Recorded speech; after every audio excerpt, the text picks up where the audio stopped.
All right. Good afternoon, everyone. Welcome to the November edition of Talking with Todd. It's really a pleasure to join with you again on the Kent campus. It's sunny, and I really appreciate your willingness to take time out of your busy schedules on an afternoon to listen to me say a few words. And then, as always, I'll do my best to answer your questions and look forward to a really rich and healthy dialogue. So for my opening remarks today, I want to focus on who we are as an institution and who we are as a community, and to do so by stressing that we are defined by our core values, and in particular, two core values: our core values of kindness and respect, and our core value of a full embrace of freedom of speech. So kindness and respect,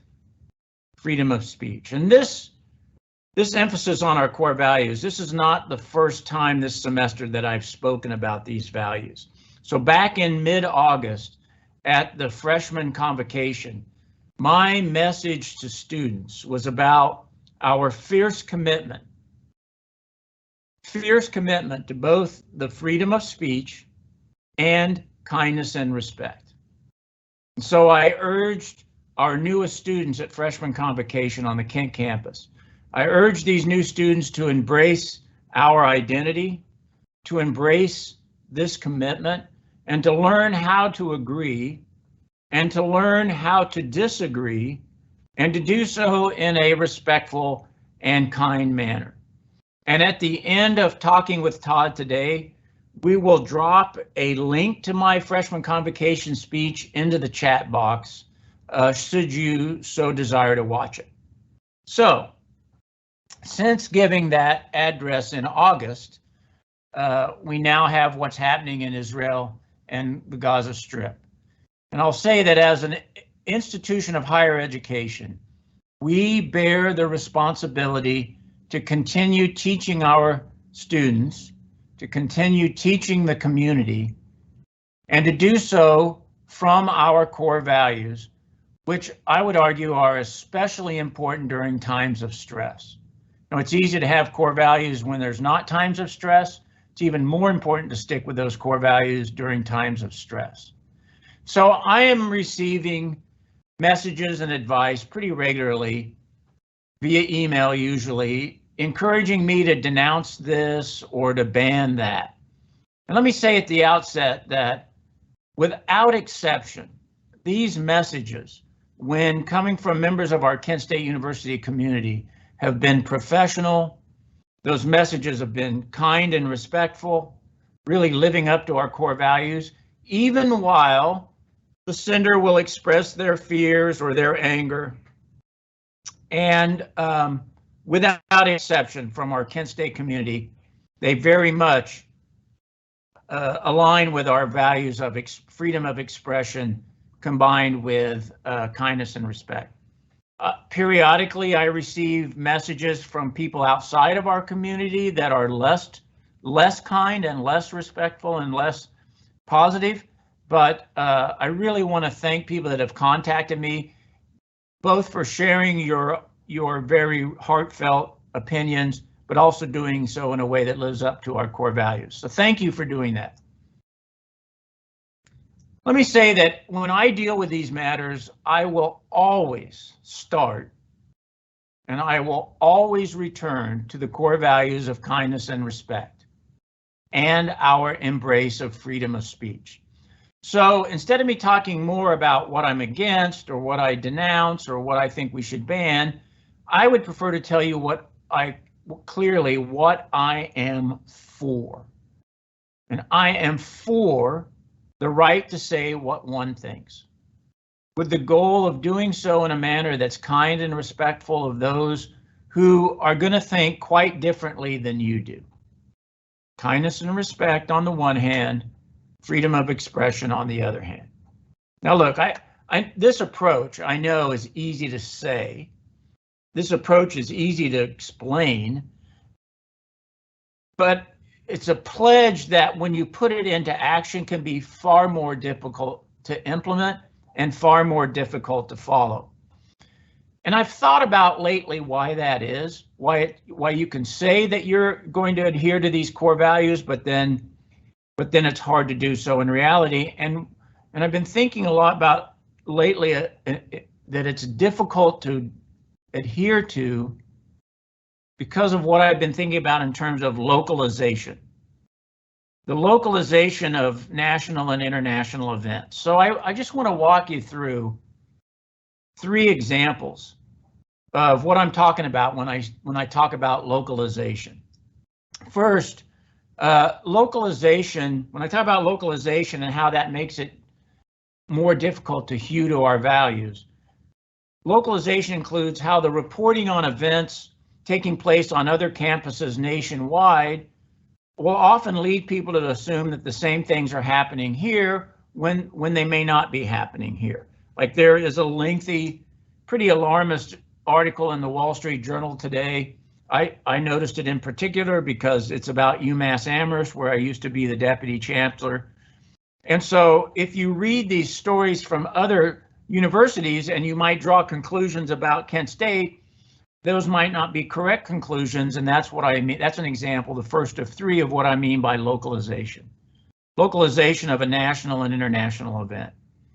Secondly, where I see localization coming into play and making it even more important to stick with our core values is localization in this second sense happens when national and or regional organizations pressure, in particular, pressure Kent State students. Pressure Kent State students in particular to behave one way or another, to denounce something or to act one way or another, when left to their own, our students might act or say things differently. So when I talk about localization, in part I'm talking about the phenomenon of regional and national organizations pressuring, in particular, our Kent State students. And third, localization means the localized pressure that builds up from a 24/7 news cycle, and especially social media, and how the 24/7 news cycle and social media floods us all with information and images, some of which are not completely true nor factually correct, but which then feed into cycles of anger and denunciations, which then make their way onto our campus. You know, as tense as things are on college campuses right now, they're likely to be similarly tense next fall during the campaign for the President of the United States. So next fall, just like I'm doing now, you're going to hear me encouraging people to express their thoughts, to engage in free speech, but to do so in a way that's kind and respectful of others. And so as I transition into my concluding observations, first, I'd just like to observe that I know that many of us are hurting. I know that many among us are hurting. Our Jewish students have expressed concerns for their safety, and these same students have shared with me and others stories of their relatives and their friends who were murdered and or kidnapped on October 7th. Our Muslim students, likewise, they fear a backlash against them, and both groups can point to very real acts of violence in our nation aimed at a person or aimed at people because of their identity as a Jew or as a Palestinian. And so in this light, just know that our leaders, particularly in the Division of Student Life, and led by Interim Senior Vice President Ebony Pringle and our Dean of Students Talia Drummer and other leaders in that division, have been meeting regularly with students to hear and address their concerns. And we have policies in place. When these policies are violated, we will address these violations by applying our code of student conduct, if it applies to students, and by following HR policies for our employees. And let me just say very clearly that if you feel like you are in imminent danger on our campus, please call our Kent State University Police Department. And if your mental health is suffering at this moment because of these, at times, what feel like unbearable pressures, please reach out to our counseling services. And so I just want to say one more time that at Kent State, if our policies are violated, we'll address these violations.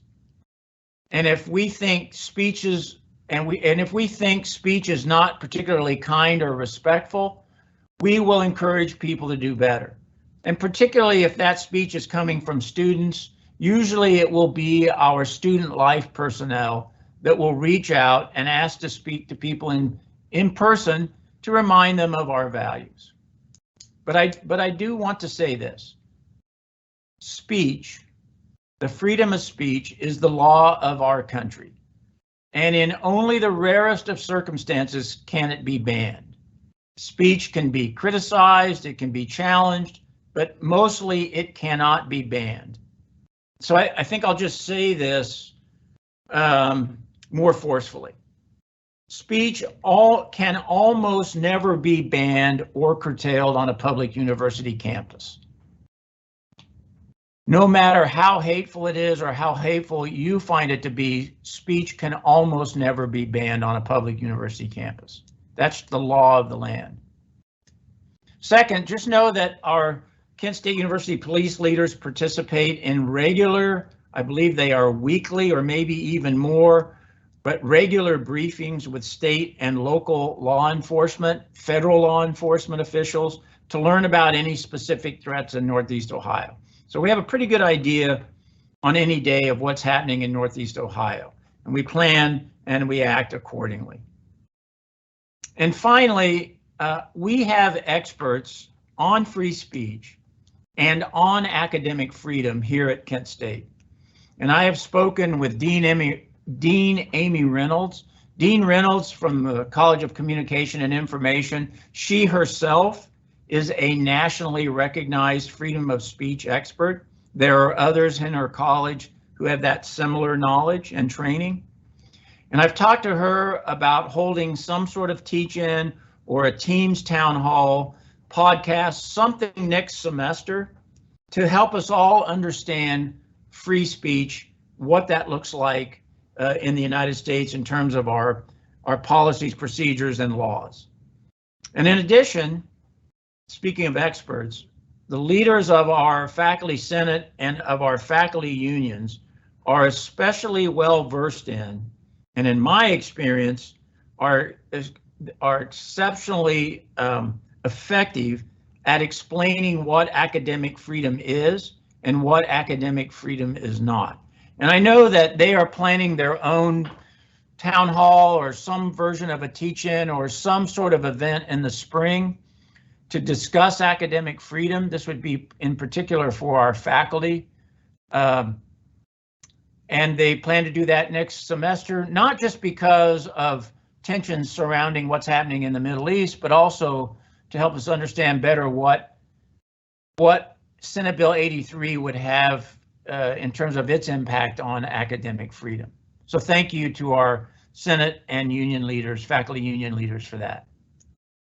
You know, we have outstanding professors in our School of Peace and Conflict Studies, and they held recently a discussion with students on the Middle East, and they have offered to do the same for faculty and staff next semester as well.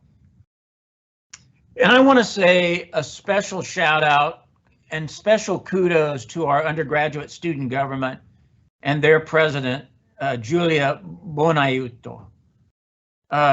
Julia Bonaiuto, our student government president, and the student government leaders have tried to negotiate a joint letter to be signed by student groups on both sides of the issue in the Middle East.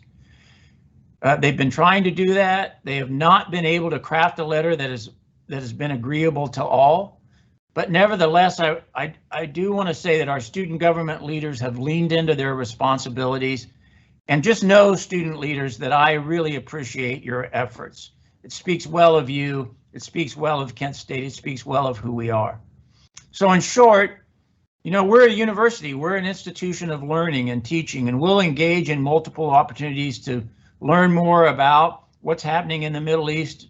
We'll learn more about anti-Semitism, Islamophobia, and about freedom of speech and academic freedom in the next semester. You know, I've really been impressed by how well members of our community are living up to our core values of kindness and respect. And in particular, I want to thank our students for the manner in which they express themselves, mostly with kindness and respect, and for their willingness to meet with student life leaders during this difficult moment.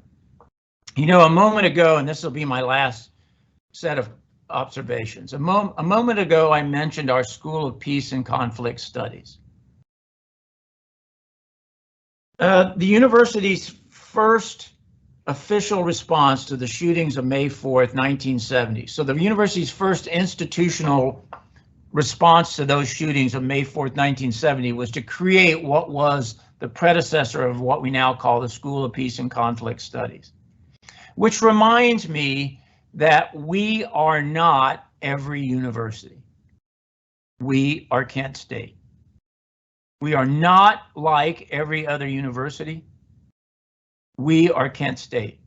We are a part of history. And we serve as an example of what can happen when polarization and violence collide.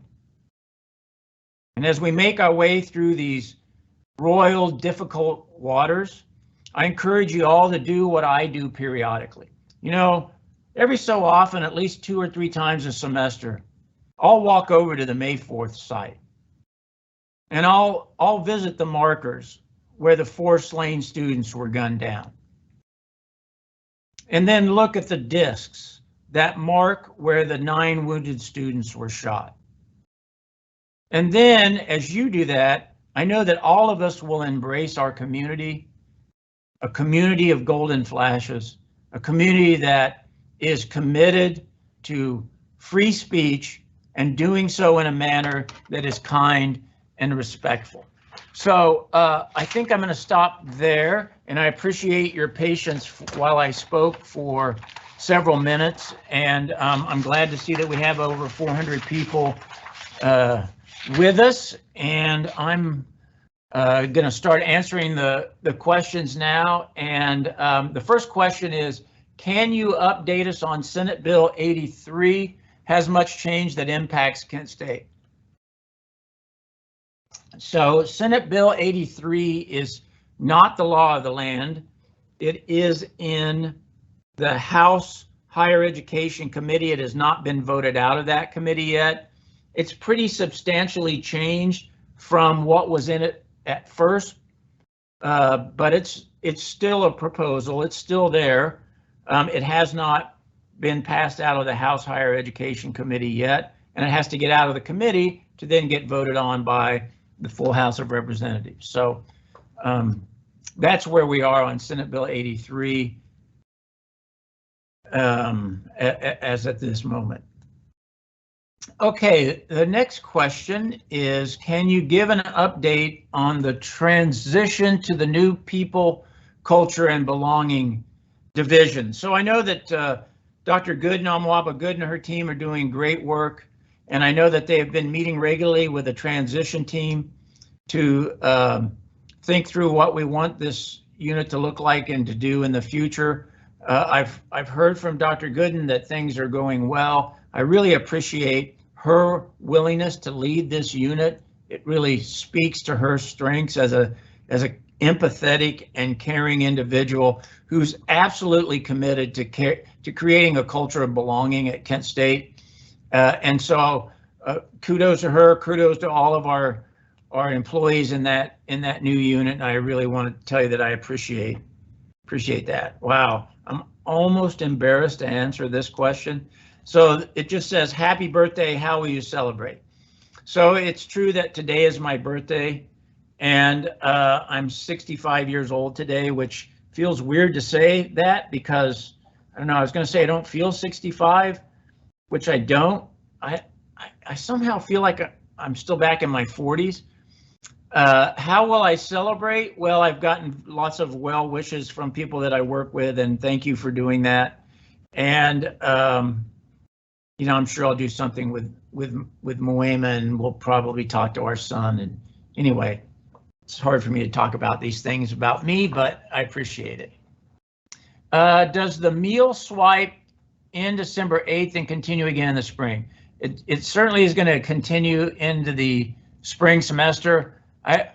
You would think the president of the university would know the academic calendar well enough to know what December 8th is. But if that's the end of the semester before finals, yes, that's when it ends. But it will, probably the more important part of that question is, will it continue again in the spring? And it will. I went over there yesterday, I think, or 2 days ago. It's always good to see people having lunch. I really appreciate that.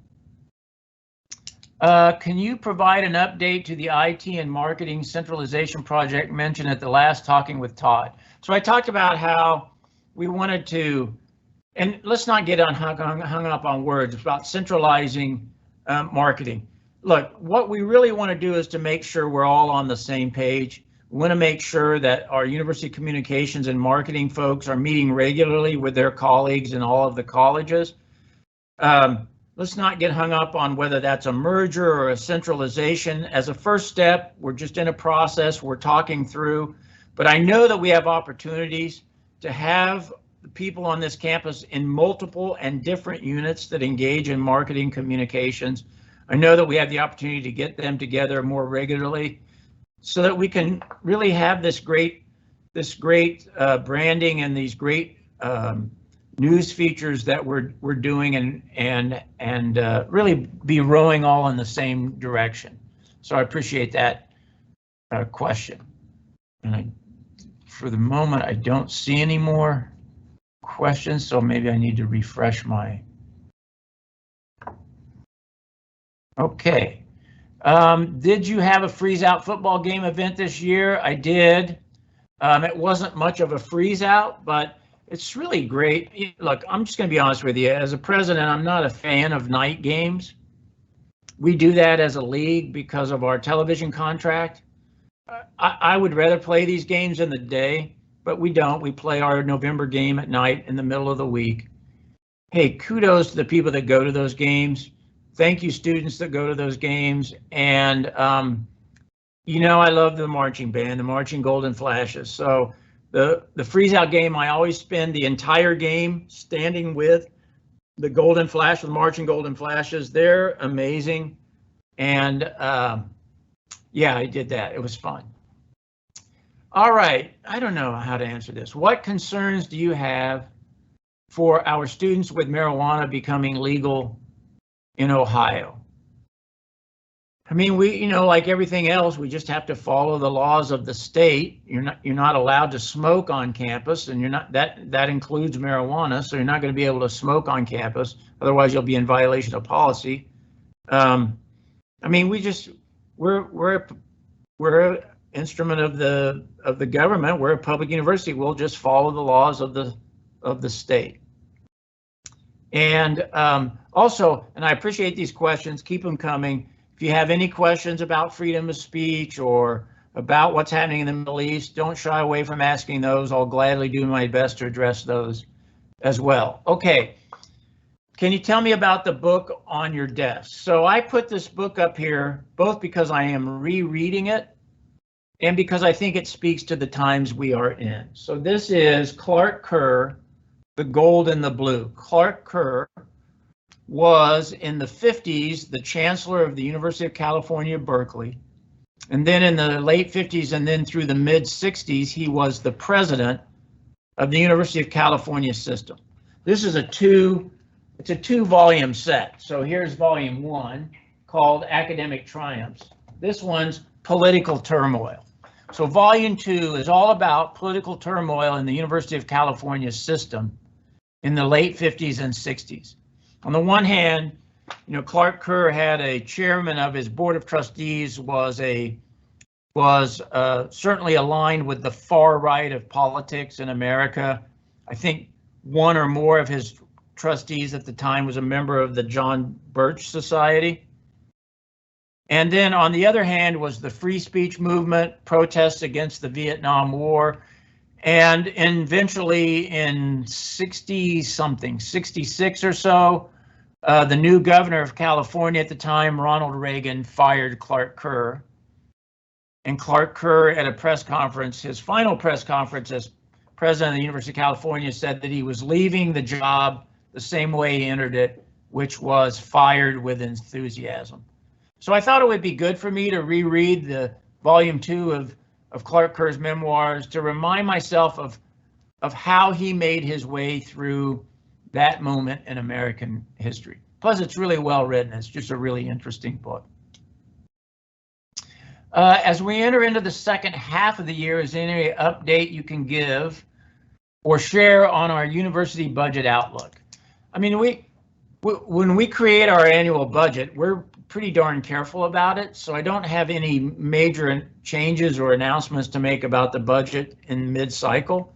Our budget year runs from July 1st to June 30th. We're fine. We're going to face the same challenges in the next fiscal year that we faced this year. And by that, I mean, our expenses are going to go up about double of what we think our expected revenues are going to go up. So we'll talk more about that as we make our way into the planning for the next fiscal year, but we're fine right now. Okay. Wow, I'm not even sure what this means, but I think I know what it means. Who was your top artist on Spotify Wrapped? Yeah, I'm actually on Spotify. I think I know what that means, but it's obvious. It's the Grateful Dead, and then I think Miles Davis would have been second, probably. I haven't looked at that lately. All right, where can I get a megaphone like the one on your desk? Yeah, beats the hell out of me because I don't even know where that one came from, but it's pretty cool, isn't it? I love that. I love the fact that when I'm on Zoom calls with other presidents in Ohio, that's right there front and center in my background. I really appreciate that. Okay, and again, these are great questions. If you also, I don't want to make it look like I'm shying away from difficult discussions or difficult issues or difficult matters. And several of you have contacted me about these things. So if that's the case, shoot me a question here. Send me a question. All right, oh, sorry, I did that one. Are there any updates to the Intel initiative KSU committed to several years ago? So we're the principal investigator of an Intel grant to expand what we are doing to educate people through credit-bearing and non-credit-bearing courses so that they can be ready to assume jobs in that industry. Peggy Shattuck and our regional campuses are leading that effort and creating that work, and it's going very well, quite frankly, and I appreciate the question. Oh, this is a good question. It's starting to get at sort of free speech. So the question is, what is the purpose of the rock on campus that is often painted? Are students allowed to use this rock in their paintings to exercise their freedom of speech, or is there another purpose? Wow, this is a really important question on multiple levels. So yes, because of decades of practice, the rock is considered to be a site of freedom of speech. And so you can paint your messages on the rock. And because it's a recognized site of free speech, even if we find it disagreeable, we wouldn't be able to ban that. And there are policies covering painting on the rock. So if you paint the rock, I think there's a policy about waiting a certain number of hours before somebody paints another message on it, that sort of thing. But so thanks for this question, and here's really the main point I want to make. I mean, the rock is the rock. It's a recognized area of free speech. Now, if you take a spray can and you paint the same thing on one of our buildings, that's vandalism, and that's not allowed. So just know that the rock is a recognized site of free speech, but doing the same thing on a building would be, again, considered vandalism. I don't know how to answer this question because I didn't know about it. So will the salaries of staff in advising leadership positions be reevaluated like those of the academic advisors earlier this fall. My guess is this is a college by college item. I'm just not aware of this, so my guess is, and deans would have plenty of leeway to do this. There's probably one or more colleges that have done this. It's just not something that came from me centrally, so I'm sorry, I just can't answer that question more fully. Oh yeah, I've seen this before, but before I get to that, let me answer this other question. The prevalent culture of colleges and universities that SB 83 objects to may be the result of thoughtful and critical thinking. I wonder if there is research to support or refute this. Yeah, I don't know. I don't know exactly. I don't know how to respond to that. Let me read it again. The prevalent culture of colleges and universities that SB 83 objects to may be the result of thoughtful and critical thinking. Yeah, I see your point now.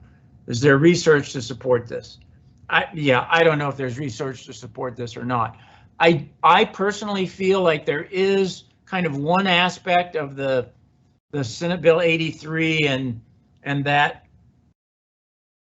movement that is saying we want freedom of speech, but really it's sort of like freedom of speech mostly for what we believe in.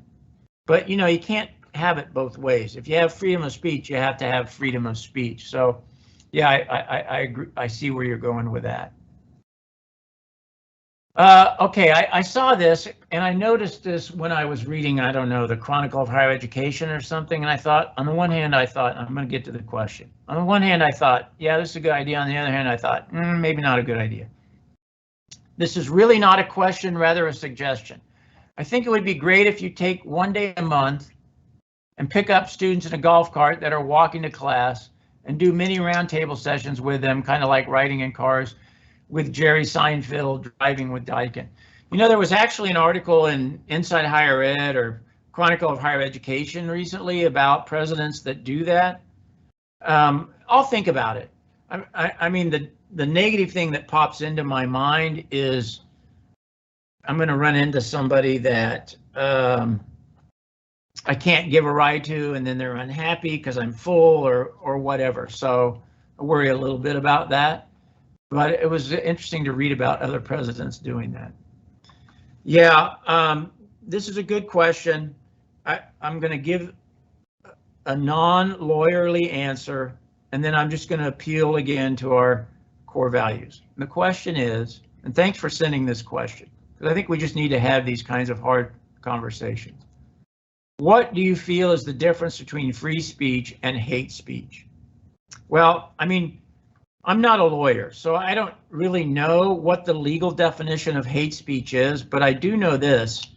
I attended a national conference at which a prominent law dean of a prominent university who has argued free speech cases before federal court made it very clear that we cannot ban speech that you might consider hate speech or speech that I consider hate speech.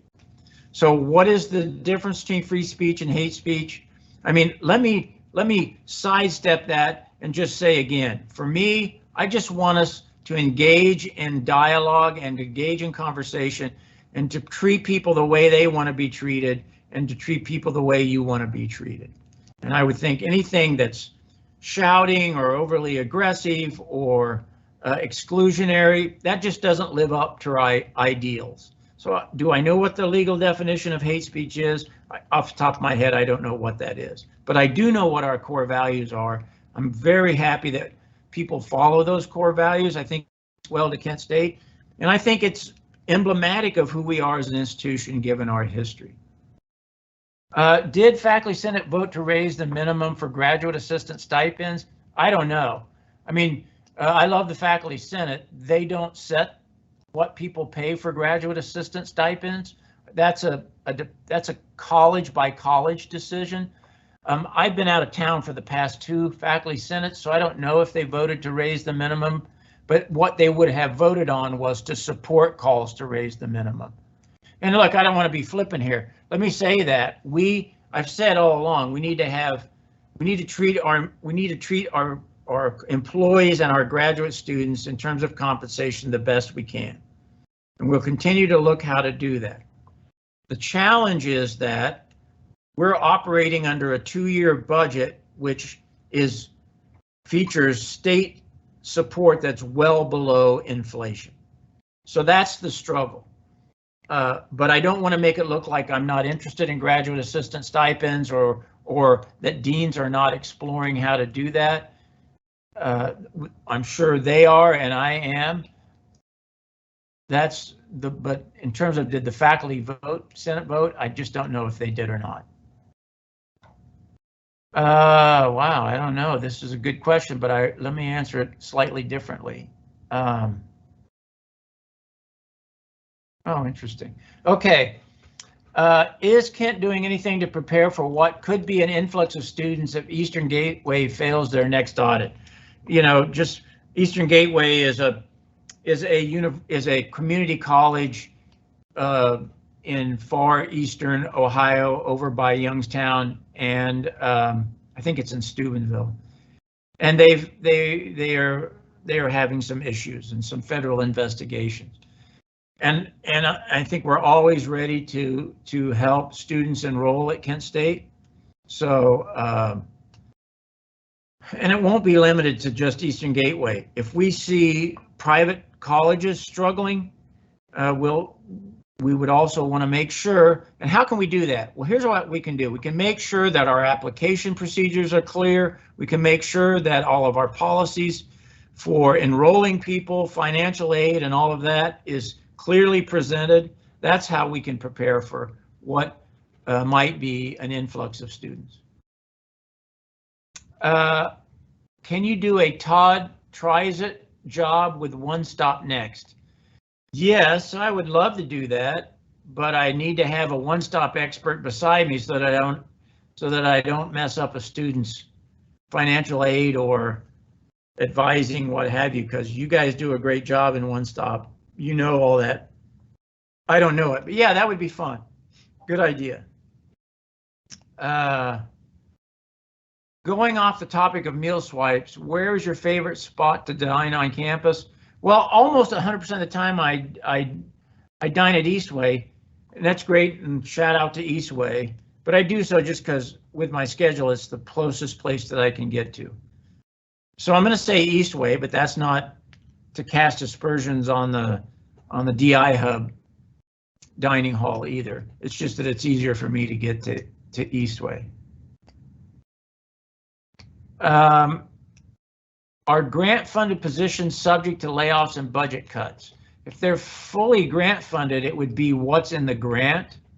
But, you know, I mean, that's really more of a question for research and sponsored programs. But, I mean, if it's a federal grant and the money's coming in from a federal grant or from the state, that's not in our Kent State base budget. So it wouldn't be subject to our budget decisions for Kent State. Okay, I'm going to read this question, and I'm going to read it so that I can give an embarrassing, I don't even know what this is. So the question is, Scholarship Universe goes live tomorrow, December 1st. How excited are you about this initiative coming to fruition? Well, I'm embarrassed to say I don't know what Scholarship Universe is. And so I look forward to learning about that. When I see Vice President for Enrollment Management, Sean Broghammer, I'll talk to him about it. And I could choose not to read this question, but look, I mean, I'll be honest when I don't know something, and I just don't know what Scholarship Universe is. This is an important question. Can you elaborate? And let me just keep track of time and make sure I'm not going over. Can you elaborate on what you would like to see for reimagining regional campuses? Do you have ideas or goals regarding that initiative? How involved are you in that process? Thank you. Okay, so for those of you who don't know, Vice President Peggy Shattuck and Senior Vice President Melody Tankersley have been meeting with representatives of the faculty from regional campuses. I think they call it the think tank. They've been doing so for, I don't know, maybe 18 months to think about staffing, workloads, academic programming on our regional campuses, given that our regional campuses employ, or I should say enroll, less than 1/2 as many students today as they did in 2012. So we've begun to think about how can we better align our teaching resources across our regional campuses, given that our regional campuses were built as in-person institutions at a time when those communities in the 60s were booming or certainly had more population than they do now. So what do I see for reimagining regional campuses?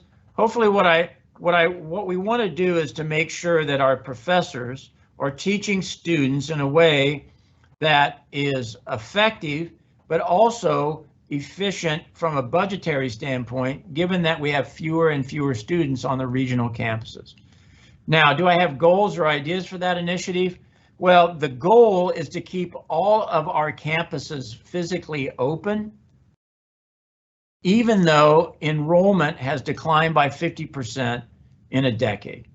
But to do that, we're going to have more hybrid courses. We're going to have faculty that used to think of themselves as being Ashtabula faculty, now teaching some private courses with students from other campuses.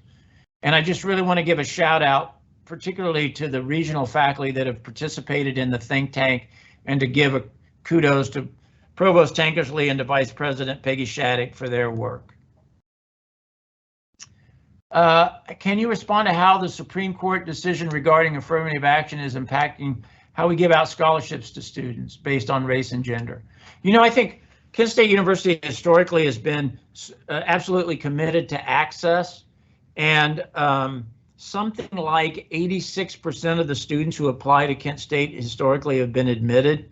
So because we're pretty radically access committed, and when you're access committed, we're saying we want any and all of you to come to Kent State. And so we really haven't been impacted because we just didn't really have very many programs that were race or gender based. So I don't think it's impacted us in that way. I think if there has been an impact, it's really more just maybe people who are looking at universities not completely understanding what the Supreme Court decision meant, and certainly not knowing exactly what it meant for Kent State. Okay. Sorry, I lost my timer. Okay. Can you respond? Oh, I did that. I heard you speak at Veterans Day? Did you have family members in the military? My father joined the Navy at 17, a week after Pearl Harbor. My father was dirt poor. He grew up, his mother was a widow, and his father was a gas station attendant who died in 1929, and they lived in the panhandle of Oklahoma, and they were dirt poor. My father and his mother and his brother made ends meet by washing people. They washed people's clothes, and my father was a shoe shine boy. And the week after Pearl Harbor, my father and his brother joined the Navy, and that's what really pulled their mother out of the Great Depression. So I always go to Veterans Day. I always think about my father, and I thank you for that question. Okay, article in the Harvard Business Review in 2020 titled "Skills-Based Hiring is on the Rise" summarized that if you want to increase equity in the labor market, one important way to do so is by removing barriers to well-paying jobs such as inflated degree requirements. What measure does the university have in place to ensure equitable opportunities for internal candidates who may not hold a bachelor's degree? Well, I don't have an answer for that, but I now do have something to talk to people on our cabinet about. So I will say that I have read about how Maryland and one or two other states have removed bachelor's requirements from pretty noticeable percentage of the jobs that are advertised in their state governments. So you've given me another item then to pay attention to, and and I promise that I'll do so. Okay, I don't know where we are on time, so if somebody can give me a signal on that. And let's see, another question. Oh yeah, I gotta do this. Man, I'm such an idiot. Highly recommend a trip to the Rathskeller to try a tahini meal exchange with your swipe. Yeah, I've got to do that.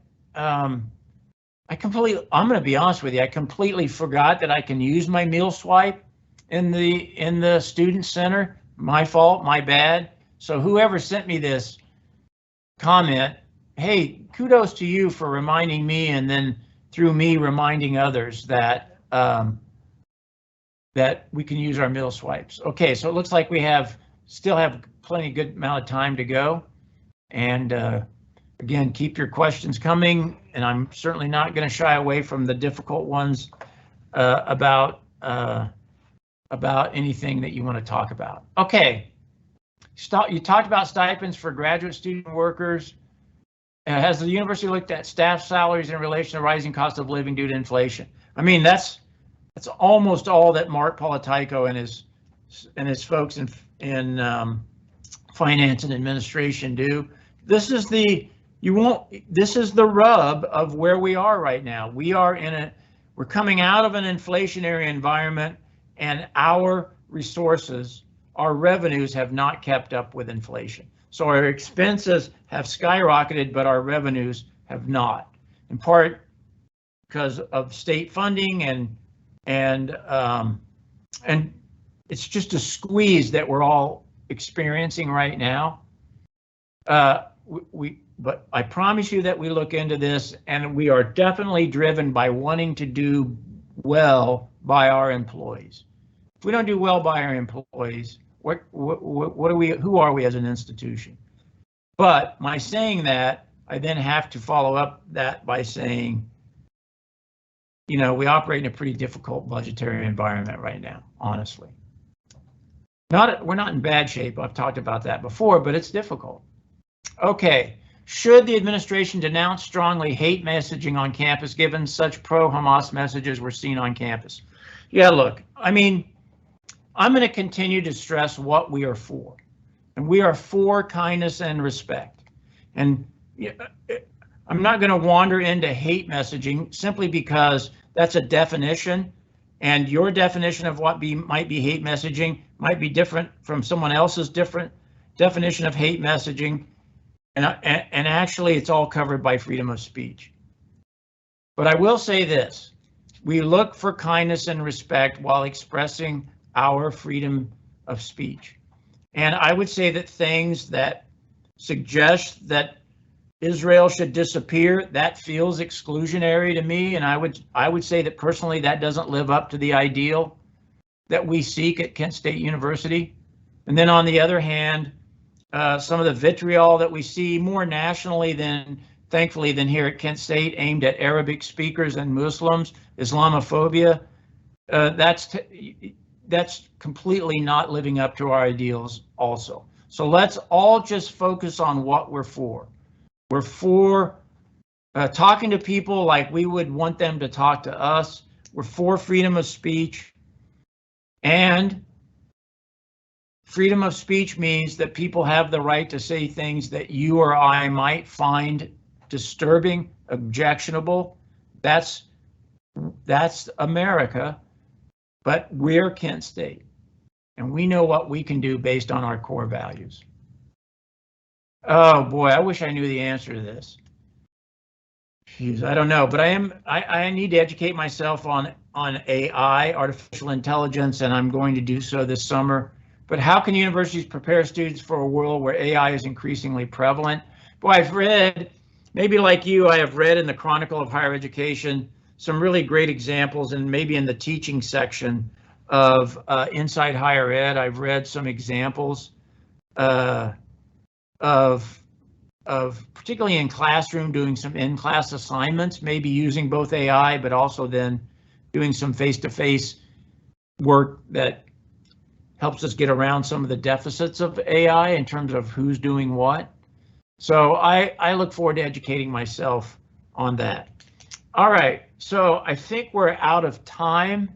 And LaShonda, are you going to put, and maybe you have put in the chat, I haven't clicked on it, the link to the Talking with Todd? If you haven't done that, if you could do that. I'm sorry, were you going to say something, LaShonda? Apparently not. No, Okay. it's right there. I just put it out there. Okay, so it's in the chat. And again, because I don't see it in my chat, so maybe that's something different. But this is a link to the speech I gave to entering freshmen at Convocation. And by the way, you can always find my speeches, written and videos of my speeches on the Kent State, the kent.edu/presidents homepage. Oh, there it is. And you'll find it there as well. So as always, thanks for everything that everyone does. Thank you for contacting me with your concerns and your questions, particularly about what's happening with the Middle East and about free speech and hate speech. Just know that we are always going to encourage people to express themselves in the spirit of Kent State's commitment to kindness and respect, because I'll just finish where I started. We're not everybody. We are Kent State. We have a singular place in the history of the United States.